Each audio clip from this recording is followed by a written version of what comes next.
doing? All right, let's go to Saturday Bible study. Daniel, still in 8. And when he came near where I stood, and when he came, I was afraid and fell upon my face. But he said unto me, Understand, O Son of Man, for at the time of the end shall be division. Time of the end of what? We're talking about the end times. That's what Daniel is, Daniel in Revelation.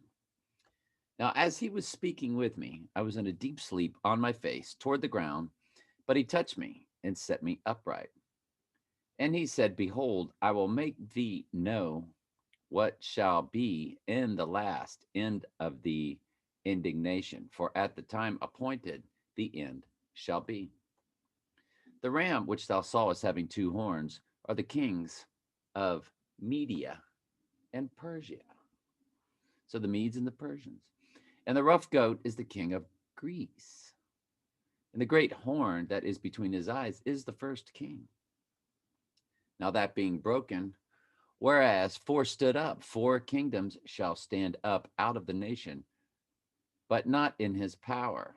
And in the later time of their kingdom, when the transgressors are come to the full, here is Trump, a king of fierce countenance and understanding dark sentences shall stand up, and his power shall be mighty, but not by his own power.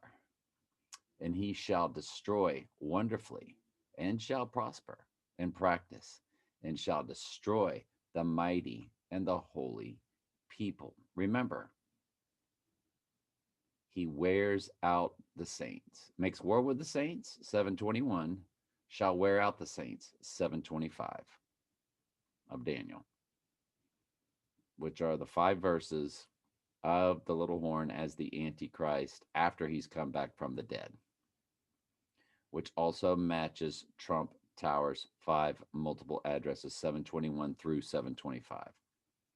Though that passage, Daniel 721 through 725, is the little horn or trump horn. He's here in his own name, per John 5:43, when Jesus said, I come in my Father's name and you receive me not, but if one shall come in his own name, he's here in his own name. He's the horn, he's the trump.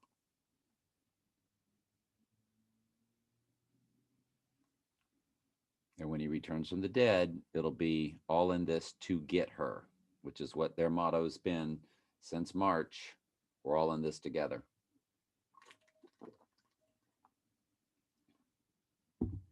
And through his policy, also he shall cause craft to prosper in his hand, and he shall magnify himself in his heart, and by peace shall destroy many. He shall also stand up against the prince of princes, but shall be broken without hand, of course. All right, let's move on to Luke. But I have prayed for thee that thy faith fail not, and when thou art converted, strengthen thy brethren. And he said unto him, Lord, I am ready to go with thee, both into prison and to death. And he said, I tell thee, Peter, the cock shall not crow this day before thou shalt 3 times deny that you even know me. And he said unto them, when I sent you without purse and scrip and shoes, lacked ye anything? And they said nothing. Then said he unto them, but now he that have a purse, let him take it, and likewise his scrip. And he that have no sword, let him sell his garment and buy one.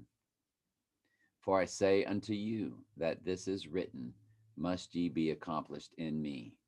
And he was reckoned among the transgressors, for the things concerning me have an end. And they said, Lord, behold, here are 2 swords. And he said unto them, it is enough. And he came out and went as he was wont to the Mount of Olives, and his disciples followed him. And when he was at the place, he said unto them, pray that ye enter not into temptation. And he was withdrawn from them about a stone's cast, and kneeled down and prayed, saying, Father, if thou wilt be willing, remember, thy kingdom come, thy will be done. When you pray, you are praying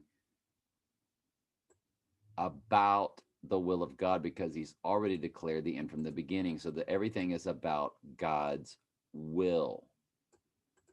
Remove this death from me. A cup is a death. When you drink the cup, you are drinking death to self.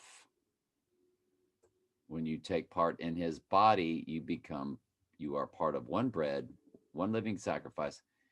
You become part of the true church, which is dying to self, taking up your cross daily. Nevertheless, not my will, but thine will be done. Thy kingdom come, thy will be done. The Lord wants you to come to him in prayer, but you are bowing to his will. Ask what you will ask in a godly way about godly things. And then when you finish, understand that it is his will. So you're always praying for the strength to handle his will before and after whatever your prayer is. And I would love to go back through and read 35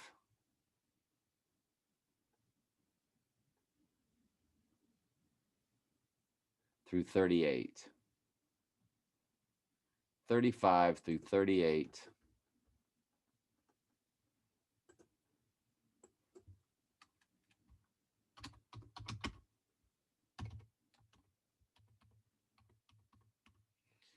In the New Living Translation. Then Jesus asked them, when I sent you out to preach the good news and you did not have money or a traveler's bag or any pair of sandals, did you need anything? No, they replied. But now, he said, take your money and your traveler's bag. And if you don't have a sword, sell your cloak and buy one. For the time has come for this prophecy about me to be fulfilled. He was counted among the rebels. Yes, everything written about me by the prophets will come true. Look, Lord, they replied, we have two swords among us. That's enough, he said.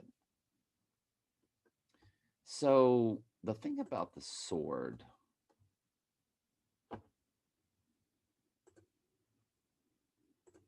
he who lives by the sword will die by the sword. Revelation. I don't remember what. It's 13:10.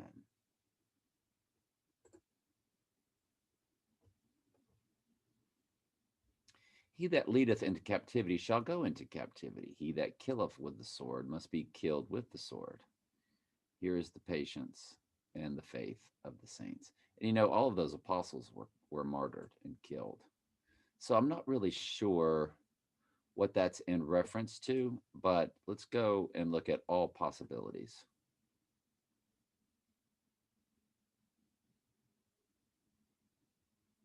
36.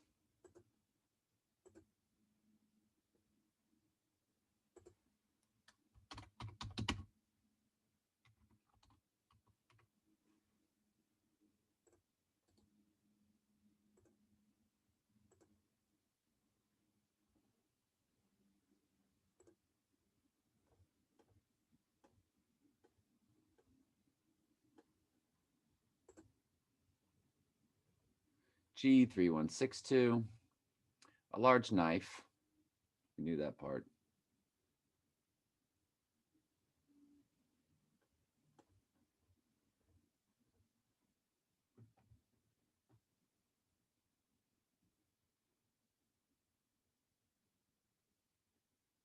See, the sword was also the word of God. So I know they were talking about swords, but also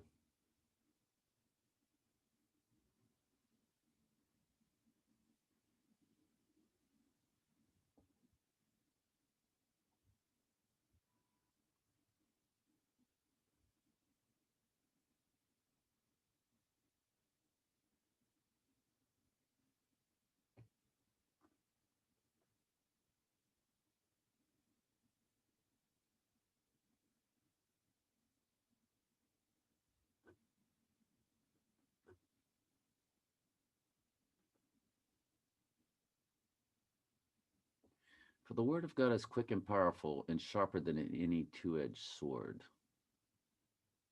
piercing and dividing. You know, the sword is also known as the word of God. Take the helmet of salvation and the sword of the Spirit, which is the word of God. The sword is the word of God. It divides soul and spirit. So I'm just not sure.